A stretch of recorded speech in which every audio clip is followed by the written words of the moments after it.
இப்ப பார்க்க போறது சம் நம்பர் 33. எல்லாரும் புக் எடுத்துக்கங்க.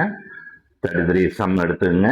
கொஸ்டின் பார்த்தீங்கன்னு வச்சிங்களேன், கொஸ்டின்ல பேலன்ஸ் ஷீட்லாம் கொடுத்துருக்காங்க.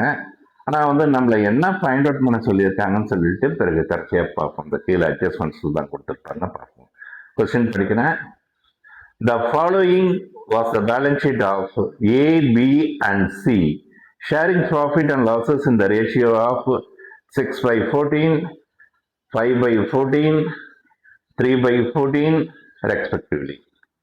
அதுக்கு அடுத்து லைபிலிட்டி சைடு கொடுத்துருக்காங்க. லைபிலிட்டி சைடில் வந்து கேபிட்டல் தவிர அதுக்கு அடுத்தது பில்ஸ் பேயபிள் கொடுத்துருக்காங்க. நமக்கு தேவையானது general reserve, reserve fund, profit and loss, workmen compensation, இதெல்லாம் எதுவுமே கொடுக்கல. அதே மாதிரி அசஸ்ஸையில் கொடுத்துருக்காங்க. இப்போ கீழே அட்ஜஸ்ட்மெண்ட்ஸ் படிக்கிறான் பாருங்க. They agreed to take DC into partnership and give him a share 1/8 on the following terms. New பார்ட்னரா யாரை சேர்த்துக்கிறாங்கன்னா தீபக்கை சேர்த்துக்கிறாங்க. அவருக்கு கொடுக்கக்கூடிய பங்கு எவ்வளவுனா 1/8. அடுத்தது 1, அதாவது A, that Deepak should bring in rupees 4,200 as goodwill and rupees 7,000 as his capital. அதாவது அதே மாதிரி தீபக் என்ன கொண்டு வர்றாருன்னா பிரீமியம் ஃபார் குட்வில் அமௌண்ட்டா 4,200 கொண்டு வந்திருக்காரு. இதை வந்து ஏபிசி 3 பேரும் அவங்களுடைய சாக்ரிஃபைசிங் ரேஷியோவில் பிரித்து எடுத்துக்கணும். அடுத்தது ஏன் சாக்ரிஃபைசிங் ரேஷியோவில் பிரித்து எடுத்துக்கணும்னா நியூ ப்ராஃபிட் ஷேரிங் ரேஷியோ வந்து நமக்கு சம்பளம் பொறுத்த வரைக்கும் ஃபைண்ட் அவுட் பண்ணுற மாதிரி தான் இருக்கும்.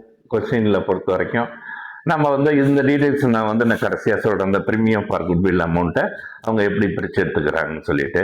அதே மாதிரி அவர் கேபிட்டல் அமௌண்ட்டை 1/8 ஷேருக்கு அவர் கொண்டு வரக்கூடியது 7,000 கேபிட்டல் அமௌண்ட்டாக கொண்டு வராரு. B, that furniture be depreciated by 12%.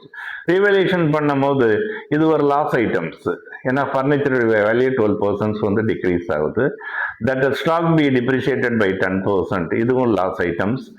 அடுத்தது டி வந்து that a reserve for provision for, அதாவது reserve for 5% be created for doubtful debts. இதுவும் ஒரு லாஸ் ஐட்டம்ஸ். சண்டே டெடர்ஸ்ல கண்டுபிடிச்சு போடணும். அடுத்தது பொறுத்த வரைக்கும் E, that the value of land and building having appreciated, இது profit items. B brought into, அதாவது brought up to rupees 31,000 சொல்லி கொடுத்துருக்காங்க. அப்போ வந்து பேலன்ஸ் ஷீட்ல பாருங்க, லேண்ட் அண்ட் பில்டிங்கோடைய வேல்யூ 24,000 இருக்கு. அப்போ எவ்வளோ அமௌண்ட் இன்க்ரீஸ் ஆயிருக்குன்னா 7,000 rupees இன்க்ரீஸ் ஆயிருக்கு. இது ஒரு ப்ராஃபிட் ஐட்டம்ஸ்.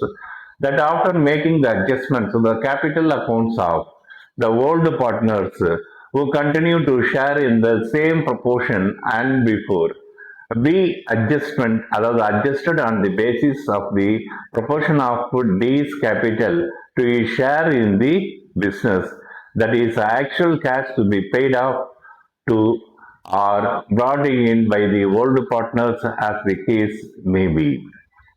இப்போ வந்து கேபிட்டல் அமௌண்ட் பொறுத்த வரைக்கும் நியூ பார்ட்னர் எவ்வளவு கொண்டு வராருன்னா அவருடைய 1/8 ஷேருக்கு 7,000 ரூபாய் 7,000 கொண்டு வராரு.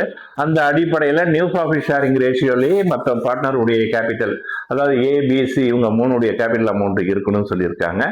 பணம் பொறுத்த வரைக்கும் குறைஞ்சதுன்னா அவங்க கொண்டு வரட்டும். பணம் பொறுத்த வரைக்கும் அதிகமாக இருந்தால் அவங்களுக்கு நம்ம திருப்பி கொடுத்துருவோம், அதாவது வித்ட்ரா பண்ணிக்கிட்டோம் அப்படின்னு சொல்லியிருக்காங்க. இப்போ என்ன ப்ரிப்பேர் பண்ண சொல்லியிருக்காங்க பாருங்களேன். Prepare cash account, profit and loss அப்ராப்ட், அதாவது adjustments account, that mean revaluation account, and the opening balance sheet of the new firm. Opening balance sheet of the new firm, அதாவது டிஏ சேர்த்துட்ட பிறகு உள்ள பேலன்ஸ் ஷீட் கேட்குறாங்க. இப்போ பொறுத்த வரைக்கும் நாம் ஃபர்ஸ்ட் ஒன்று ரிவல்யூஷன் அக்கௌண்ட் போடுவோம்.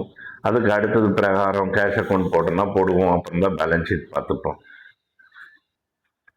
இப்போ ஃபர்ஸ்ட் நம்ம ஃபைண்ட் அவுட் பண்ண வேண்டியது நியூ ப்ராஃபிட் ஷேரிங் ரேஷியோ கண்டுபிடிக்க போகிறோம்.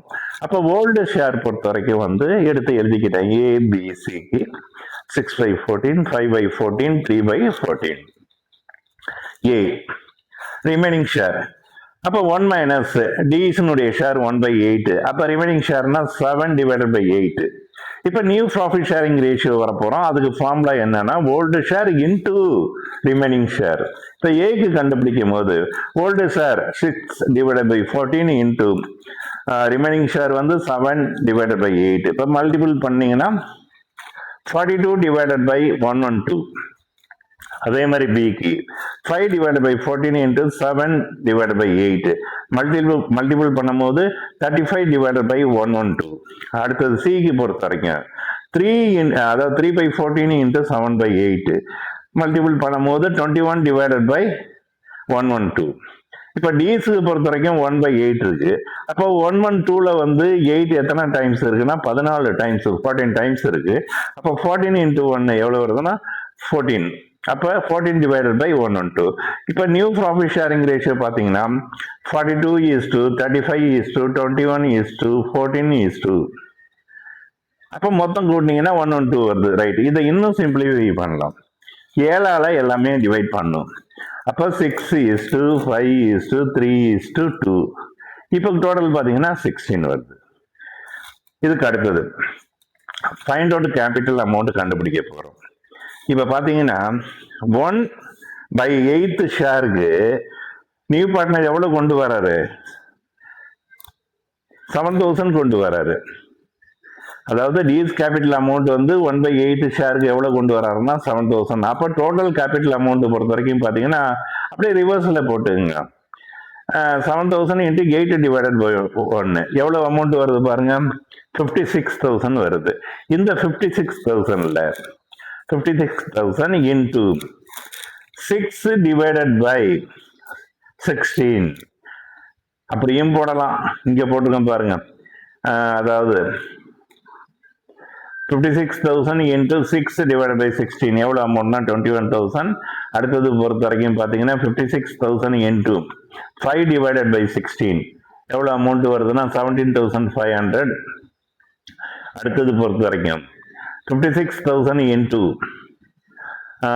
2/16 எவ்வளோ அமௌண்ட் வருதுன்னா 10,500 வருது. அடுத்தது பொறுத்த வரைக்கும் பார்க்கும்போது இவருக்கு டிக்கு பொறுத்த வரைக்கும் எவ்வளோ அமௌண்ட்னா 7,000 அமௌண்ட். இப்போ இதை வந்து நான் வந்து ரெண்டாவது இங்கே ஷார்ட் பண்ண பாருங்க, இதை வச்சு போட்டிருக்கிறது. இங்கே பெருசாக உள்ளது பார்த்தீங்கன்னா வந்து 56,000 into 42/112 கால்குலேஷன் கொஞ்சம் பெருசாக வரும். அதே மாதிரி இவருக்கு பொறுத்த வரைக்கும் பார்த்தீங்கன்னா 56,000 into 35/112. அதே மாதிரி இவருக்கு பொறுத்த வரைக்கும் 56,000 into 21/112. இவருக்கு பொறுத்த வரைக்கும் பார்க்கும்போது அந்த 7,000 தான் 1/8. இப்போ உங்களுக்கு பொறுத்த வரைக்கும் என்ன கண்டுபிடிச்சாச்சுன்னா ஒவ்வொருத்தருடைய அதாவது நியூ கேபிட்டல் அமௌண்ட் நம்ம ஃபைண்ட் அவுட் பண்ணியாச்சு. இப்போ வந்து நம்ம வந்து ஷேரிங் ஆஃப் குட்வில் வரப்போகிறோம். அதுக்கு வந்து சாக்ரிஃபைசிங் ரேஷியோ நம்ம ஃபைண்ட் அவுட் பண்ணணும். இதுக்கு formula old share minus new share. இப்போ ஓல்டு ஷேரும் நமக்கு தெரியும், அதே மாதிரி நியூ ஷேரும் தெரியும். காமன் ஃபேக்டர் கண்டுபிடிச்சி போடும் போது 6/112. அதே மாதிரி பிக்கு பொறுத்த வரைக்கும் பார்க்கும்போது old share minus new share common ஃபேக்டருக்கு வச்சு போடும்போது 5/112.